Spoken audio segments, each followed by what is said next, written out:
Mais qu'est-ce que ça veut dire obéir à ses parents? Quel est le cadre qu'Allah m'a fixé? Comment est-ce que je sais si j'obéis à mes parents ou si je leur désobéis?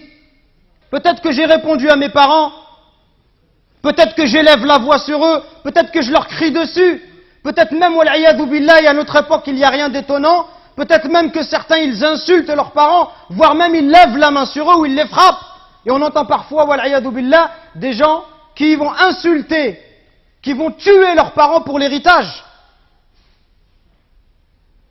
La règle, le cadre, c'est ce verset coranique. Allah Azza wa Jal, il nous dit, et ton Seigneur a décrété n'adorer que lui. Ça, c'est le droit d'Allah sur ses serviteurs. D'adorer Allah et de ne pas lui donner des associés. Et de marquer de la bonté envers les pères et mères. Si l'un d'eux ou tous deux doivent atteindre la vieillesse auprès de toi, si tes parents ils vont vieillir auprès de toi, ça veut dire quoi? Dans ta maison.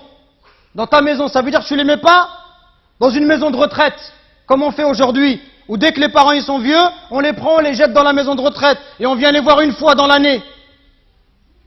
Et tout le reste de l'année, on ne s'occupe pas d'eux. Non, Allah il te dit, s'ils atteignent la vieillesse, auprès de toi. Quand tes parents ils sont âgés, ils restent chez toi. Parce que quand tu étais petit, ils t'ont pas envoyé dans une pension, ils t'ont gardé chez eux, et ils sont occupés de toi. S'ils atteignent la vieillesse, ne leur fais point fi, ne leur dis pas, ça, juste le fait de dire mes frères et sœurs. Comprenez bien ce qu'Allah il nous demande. Le simple fait de dire à son père, ça c'est interdit. Que dire de celui qui se plaint et qui dit à son père ou à sa mère, tu comprends rien, mais c'est toujours pareil avec toi, mais ceci, mais cela. Allah il t'a interdit de juste dire et ne les brusque pas, mais adresse-leur des paroles respectueuses et par miséricorde, abaisse pour eux l'aile de l'humilité et dit, invoque pour tes parents, ô mon Seigneur, fais-leur à tout de miséricorde comme ils m'ont élevé tout petit. Et il n'y a que lorsque tu seras toi-même un père de famille, ou lorsque tu seras ma sœur, une maman, que tu vas comprendre la valeur de ta mère et de ton père. Quand tu vas voir que la mère, pendant 9 mois, elle te porte et elle subit les difficultés.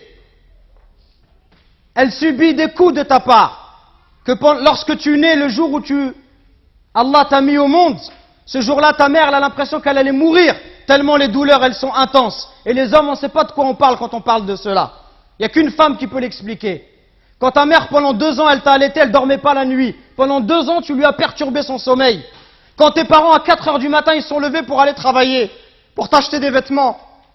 Quand lorsque tu es malade, ta mère, elle ne trouve pas le sommeil. Même quand tu as 30 ou 40 ans, si tu rentres à 1 heure du matin, ta mère, elle t'attend encore pour demander de tes nouvelles ou pour te préparer à manger. Qui va se comporter avec toi si ce n'est pas ta mère et ton père? Qui va se comporter comme ça avec toi?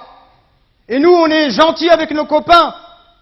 À n'importe quelle heure, on répond à l'appel de nos amis qui nous demandent de l'aide, on les aide. Mais est-ce qu'on aide nos parents? Est-ce qu'on est à leur écoute? Est-ce qu'on leur donne du temps? Est-ce qu'on leur montre du respect? Les anciens, ils disaient, Zayd al-Abidin, le petit-fils de Ali ibn Abi Talib, on lui disait, toi, tu es quelqu'un de très bon avec tes parents, pourquoi tu manges jamais avec ta mère? Il dit, parce que j'ai peur, si ma mère, elle voit dans l'assiette quelque chose qu'elle a envie de prendre, et si je le prends avant elle, j'ai peur qu'Allah, il compte cela comme la désobéissance. Et il disait rien d'étonnant à cela. Il disait, ceux qui ont vécu avant nous, ils considéraient comme un manque de respect envers les parents que d'habiter au premier étage et que de laisser habiter les parents au rez-de-chaussée. Regardez jusqu'où ça allait. Allahu Akbar. Le simple fait d'être au-dessus de sa mère, au premier étage de sa mère, au rez-de-chaussée, ils considéraient ça comme un manque de respect. Et d'autres chez les Sahaba, ils disaient, quand il y avait un scorpion qui est rentré dans un trou, il a mis sa main et il s'est fait piquer. On lui dit, pourquoi tu mets ta main alors qu'il y a un scorpion? Il dit, parce que j'ai peur que ce scorpion il sorte et qu'il ne pique ma mère. Regardez le respect. Et regardez aujourd'hui l'attitude des enfants envers les parents. Regardez ne serait-ce que le regard, les yeux. Wallahi mes frères, si nos parents ils invoquent contre nous, wallahi c'est pour nous le malheur dans la vie d'ici-bas et dans celle de l'au-delà. Allah Azza wa Jal, par l'intermédiaire du prophète alayhi salatu wassalam, il nous dit qu'Allah il a interdit le paradis. Interdit le paradis à celui qui désobéit à ses parents. Donc attention mes frères, à ne pas causer du tort à nos parents, à ne pas leur manquer de respect, mais soyons plutôt à leur écoute, soyons plutôt bons, miséricordieux pour eux. Et ceux qui doivent le plus profiter de notre générosité, de notre douceur, notre bonté, notre bon comportement, les premiers à profiter de cela, ça doit être nos parents. Parce que viendra un jour où ils vont partir, Et le jour où ils vont partir, tu vas regretter. Et tu vas dire, ah, si je pouvais encore faire du khair à mon père, si je pouvais encore faire du khair à ma mère.